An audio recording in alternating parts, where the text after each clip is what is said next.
artery. The internal iliac artery remains internal to the abdominal cavity. The external iliac artery courses beneath the inguinal ligament to enter the thigh and is obviously external to the abdomen.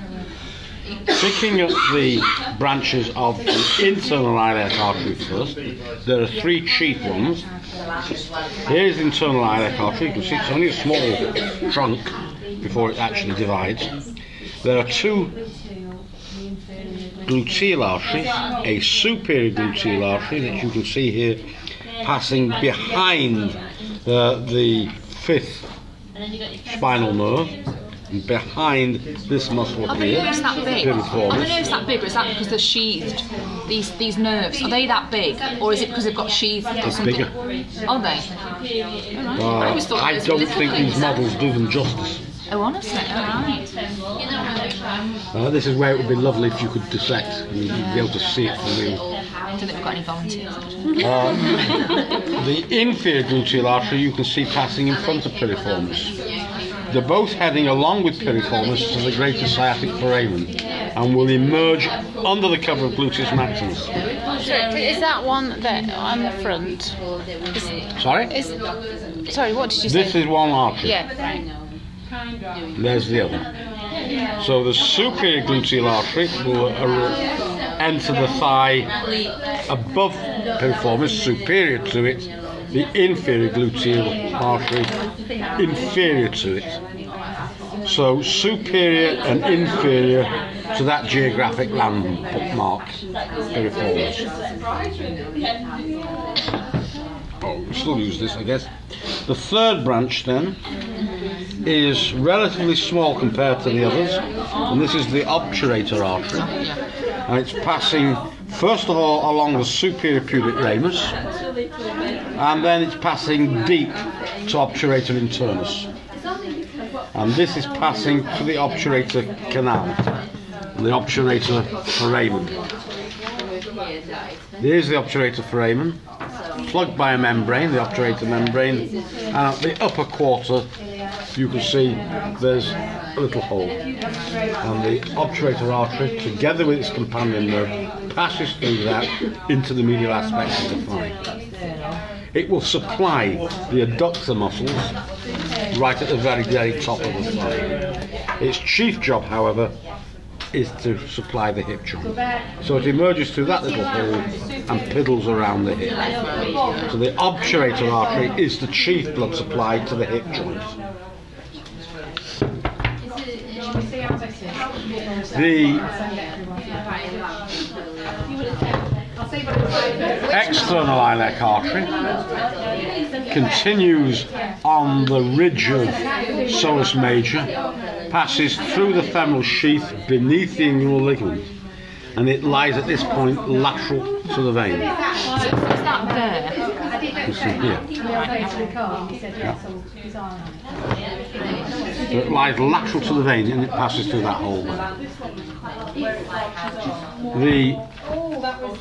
You're going to do yourself a damage, aren't you? Move those out of the way. The femoral triangle can pass me sartorius. No, it wasn't test, wasn't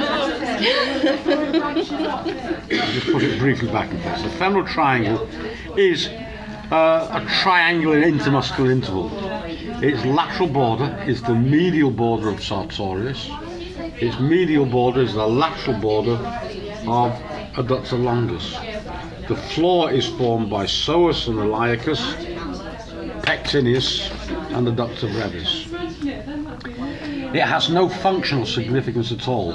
It's just purely a geographic thing. It's a space which transmits the blood vessels. The femoral artery then passes more or less from the upper quadrant to the apex of the triangle and exits at that point. Before it does so, it gives off this major arterial branch, or not, as the case may be. No, I can get that one out. It's the first time this has been pulled apart, and I know it'll happen, we'll never get it back together again then, will we? Profunda femoris artery. Here is the main trunk of profunda femoris. I'll start again. For the recording, I'll try again. Teeth in place, profunda femoris artery. Has a very short original trunk. It almost immediately divides into the arterial trunk proper, which descends between longus and magnus and vastus medialis, and two circumflex arteries, circumflex to bend around. The model makers have difficulty showing you any of the medial circumflex artery. It leaves immediately by passing through the floor of the triangle, and it passes between pectineus and adductor brevis. But as it does so, it's passing from front to back through the medial aspect of the thigh, and will supply both the medial and posterior compartment at that level as it does so. What can be seen on the model much more clearly are the branches of the lateral femoral circumflex. An ascending branch, a transverse branch, which actually is there, you see, and a descending branch. The descending branch is by far and away the largest of these branches of the lateral femoral circumflex. It passes deep to rectus femoris. We can reinstate that for a moment. Deep to rectus, and between rectus and vastus intermedius. This is the dedicated arterial supply to the anterior compartment. It is also a major contributor to this anastomosis around the knee joint. The circumflex arteries, both the ascending and the transverse branches, meet up at the back of the thigh. One of them in a cross-shaped union called the cruciate anastomosis, and the other around the greater trochanter of the femur, the trochanteric anastomosis. In the meantime, profunda femoris itself descends, as we've said, between medialis and magnus, and sends perforating branches which pass around the shaft of the femur and perforate the adductor magnus muscle. And these sends 4 perforating branches, 3 of which are shown on this model. A first, a second, and a third. The 4th perforating branch anastomoses to the popliteal artery here. These perforating branches anastomose with each other, and you can see an ascending branch passing up from the second to the first, and a descending branch passing to the third. Can you see that? So you have this anastomotic link all the way up the back of the thigh. This branch is an ascending branch, or a branch ascending up from that first perforating artery, and this takes part in an anastomosis with the transverse branches of the circumflex arteries, and the descending branch coming down from the inferior gluteal artery. That way we have a collateral circulation, the term collateral circulation alongside. So should for any reason any of these arteries, any of these arterial pathways become occluded, there is an alternative way of getting arterial blood to the tissues that are supplied there. This is known as collateral circulation, and it's one of the chief functions of arterial anastomosis.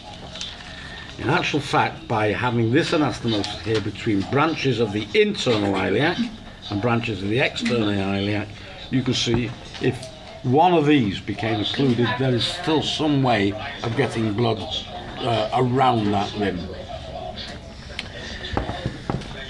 The femoral artery, in the meantime, continues down, leaving the femoral triangle at the apex of the triangle and entering the subsartorial, beneath sartorius, the subsartorial canal. It's accompanied in the subsartorial canal by the femoral vein and a branch of the femoral nerve. It leaves the subsartorial canal by passing through an opening or a hole in adductor magnus. This hole opens up at the point where the oblique fibres, the adductor fibres, part company from the vertical fibres, the hamstring fibres of the adductor magnus. It passes from front to back and emerges at that point. There's the hamstring portion, here's the adductor portion. It emerges into the back of the knee, into the popliteal region of the knee, and this time now it is lying medial to the vein. So the artery has rotated round. It lay laterally, it comes to face anteriorly, and then it's dropped down on the medial side. So now it's emerged into the popliteal region of the knee. It's going to change its name to reflect its new geographic location. It becomes the popliteal artery. Just one brief note about this anastomotic chain. It's very, very good. It's comprehensive. It's quite sophisticated. The whole thing is compromised here because there's only one way in and out of that leg at the back of the knee. And this is the point where you get your popliteal aneurysms. The artery becomes weakened by constant knee flexion. And the wall becomes thinner and thinner. And at the thin point in the wall, the pressure builds and it balloons until it pops eventually. It's strange that, isn't it? It's strange that in some ways it's really good, well engineered at the top. Yes. And then it's like suddenly goes. Well, it's even more ludicrous than that as well.